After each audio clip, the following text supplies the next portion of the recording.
ಇದು ಏನಾಗಿದೆ ಅಂತಂದರೆ ನಾವು ಸರ್ವಿಸ್ಗಿನ್ನ 1,500 ಬ್ಯಾಲೆನ್ಸ್ ಇದೆ ಕಿಲೋಮೀಟ್ರು. ಇದರಲ್ಲಿ ಬಂದುಬಿಟ್ಟು ಇಂಜನ್ ಆಯಿಲ್ ಲೆವೆಲ್ಲೇ ತೋರಿಸ್ತಿಲ್ಲ. ಅದ್ರ ಸಲುವಾಗಿ ಬಂದು ಚೆಕ್ ಮಾಡಿಸಿದ್ರೆ 700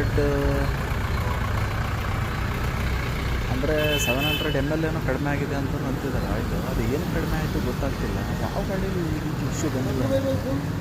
ಈ 390 ADV XL ಏನಕ್ಕೆ ಈ ಪ್ರಾಬ್ಲಮ್ ಬರ್ತಿದೆ ಅಂತ, ಏನು ಹೀಟಿಗೆ ಇಂಜನ್ ಹೀಟಿಗೆ ಏನಾದರೂ ಕಡಿಮೆ ಆಗುತ್ತಾ ಅಥವಾ ಏನು ಅಂತ. ಆಯಿಲ್ ಲೆವೆಲ್ ನೋಡ್ತಿರ್ಬೋದು, ಏನೂ ತೋರಿಸ್ತಿಲ್ಲ. ಸ್ಟೇಟ್ ಹಿಡಿದ್ರೂ ಏನೂ ತೋರಿಸ್ತಿಲ್ಲ ಏನಕ್ಕೆ ಅಂತ. ಅದಕ್ಕೆ ಆಯಿಲು ಇಲ್ಲೇ ನಾನು ಲೋಕಲ್ ಮೆಕ್ಯಾನಿಕ್ ಹತ್ರ ಟಾಪಪ್ ಮಾಡಿಸ್ತಾ ಇದ್ದೀನಿ. ಇಲ್ಲಿಂದ ಸರ್ವಿಸ್ ಸೆಂಟ್ರಿಗೆ ಒಂದು 200 ಕಿಲೋಮೀಟ್ರ್ ಹೋಗ್ಬೇಕು ಸ್ನೇಹಿತರೆ ನಾವು. ನಿಮ್ಮ ಬೈಕಿಗೂ ಯಾವುದಾದ್ರೂ ಈ ರೀತಿ ಪ್ರಾಬ್ಲಮ್ ಬಂದಿದ್ದರೆ ಏನಕ್ಕೆ ಅಂತಂದೇಳಿ ಕಮೆಂಟ್ ಮಾಡಿ ಸ್ನೇಹಿತರೆ. ಈಗ ಟಾಪಪ್ ಅಂತೂ ಮಾಡಿಸ್ತಿದ್ದೀನಿ. ಅದು ಎದಕ್ಕೆ ಕಮ್ಮಿ ಆಗಿರ್ಬೋದು ಅಫ್ಸಲ್ಲ ನಿನಗನ್ಸಿದ ಮಟ್ಟಿಗೆ? ಹೀಟಿಗೆನಾ? ಆದ್ರೆ ಆಗಲ್ಲಪ್ಪ, ಭಾಳ ರೇರು ಈ ಲೆವೆಲಿಗೆ ಆಯಿಲ್ ಕಮ್ಮಿ ಆಗೈತೆ ಅಂದ್ರೆ. ಹಾಂ, ಬುಲೆಟ್ ಹಿಮಾಲಯ GT-ಗೆಲ್ಲ ಆಗ್ತಾವಲ್ಲ. ಹೌದಲ್ಲ? ಅಲ್ಲೋ ಇದು 1750 ml ಅಲ್ಲ ಇಂಜನ್ದು ಕೆಪಾಸಿಟಿ. ಇದಣ್ಣ ಚೇಂಜ್ ಮಾಡಿದಾಗ ನೀವು ಇದ್ದಿಲ್ಲ ಅಣ್ಣ ಮುಂದಲ್ಲಿ? ಅದೇ 1.5 ಲೀಟ್ರದ್ದು ಹಾಕ್ತಾರೆ ಅವ್ರು. 1.5 ಲೀಟ್ರ್ ಬಾಕ್ಸ್ ಅಣ್ಣ ಗಾಡಿ ಸ್ಟೇಟ್ ಮಾಡ್ಕ. ಹೆಚ್ಚು ಕಮ್ಮಿ ಅರ್ಧ ಬಾಟ್ಲ್ ಮ್ಯಾಗ ಹಾಕಿ ಈಗ. ಯಾಕೆ ಏನಪ್ಪ ಇದು ಅಡ್ವೆಂಚರ್ ಮಾಡಲ್ನ KTM 390 ಒಳಗೆ ಇದು ಆಯಿಲ್ ಕಡಿಮೆ ಆಗೋದು ಕಂಪ್ಲೇಂಟ್ ಬರಕತ್ತೈತಂತ. ಯೂಟ್ಯೂಬ್ನಾಗೂ ಭಾಳ ಜನ ಹಾಕ್ಯಾರ ಈ ರೀತಿ.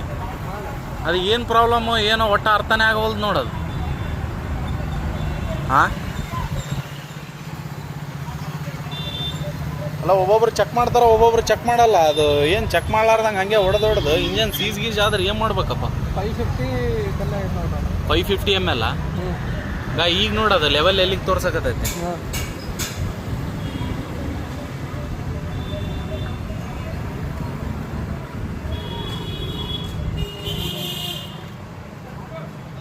ಕರೆಕ್ಟಾಗಿ ಗ್ರೇಡ್ಗೆ ಐತಲ್ಲ?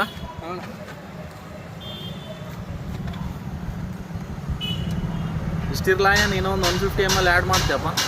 ಇಷ್ಟಿಲ್ಲ ಅಣ್ಣ. ಹಾಂ, ನೀವು ಸೇಫ್ಟಿಗೆ 1 ಲೀಟ್ರ್ ಬಾಟ್ಲೆ ತೊಗೊಂಡ್ಬಿಟ್ಟು. ಇಲ್ಲ ಅಣ್ಣ, ಇದು ಇಟ್ಕೊಂಡಿರೋಣ. ಇದೊಂದು ಇನ್ನೊಂದು 1/2 ಲೀಟ್ರ್ ಸಣ್ಣಗೆ ಐತಣ್ಣ ಇದು. ಹೌದಲ್ಲ? ಹಾಂ, ಹಂಗೇನ ಕಮ್ಮಿ ಆಯ್ತು ಅಂದ್ರೆ ಆಮೇಲೆ ಬಿಟ್ಟು 955 ನೋಡಿದೆ MRP. ಅದ್ರಾಗೆ 300 ಸ್ಕ್ವೇರ್ ಅಂತ ಬರುತ್ತಲ್ಲ, ಅದ್ರದ್ದು ಪರ್ಫಾರ್ಮೆನ್ಸ್ ಚೆನ್ನಾಗೈತಪ್ಪ. ಮೈಲೇಜ್ ಏನು ಚೆನ್ನಾಗಿ ಬರುತ್ತಂತ ಅದು ಹಾಕಿದ್ರೆ. ಹಾಂ, ಕಾಸ್ಟ್ಲಿ ಐತಲ್ಲ? ಹೌದು, ಒಂದು ಸ್ವಲ್ಪ ಕಾಸ್ಟ್ಲಿ ಐತಿ. ಬಟ್ ಇದು 20-22 ಬರುತ್ತಲ್ಲಪ್ಪ ಮೈಲೇಜ್. ಅದು ಹಾಕಿದ್ರೆ 25 ಬಂದ್ರೆ ಉಳಿತಲ್ಲ ಅಲ್ಲಿ.